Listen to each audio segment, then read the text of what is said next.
They're batting 1,000 so far on Kodiak. That's especially impressive considering the facilities they used last week.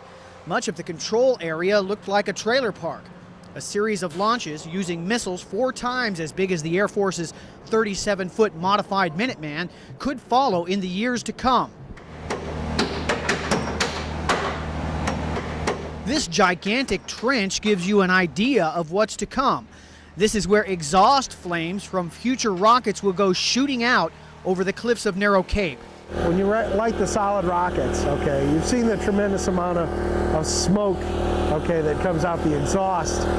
Okay, well, it'll be directed through this hole, and it's quite an impressive piece of earthwork.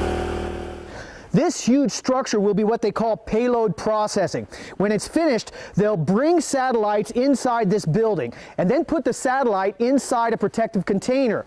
That container will then be attached to the missile, which launches into space. The Alaska Aerospace Development Corporation has not signed any contracts for launches yet, but they say they're close.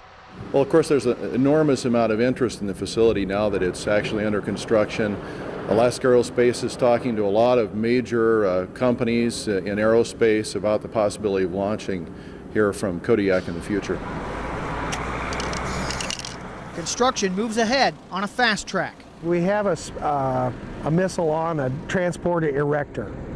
We also have an enclosure, okay, which is a 50-foot wide by 70-foot long by 60-foot high building here.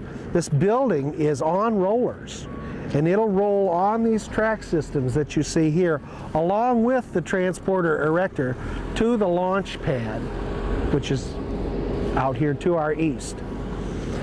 And by doing so, we will have a containment for environmental temperature control and humidity control for the rocket in case there's inclement weather. Well, they got to run it to 40 degrees. Last week, the Launch Control Center was crammed into a trailer. This is where it will be when the project is finished. So what we have is essentially an open building now, but we've got guys hard at work putting up the walls inside here, and come back in a month and you'll really see something.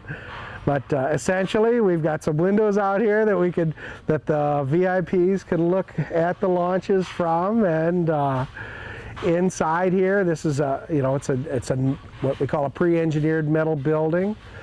Selected it for economy, but it's built to the requirements of the earthquake and the forces that are required to resist the winds and the like.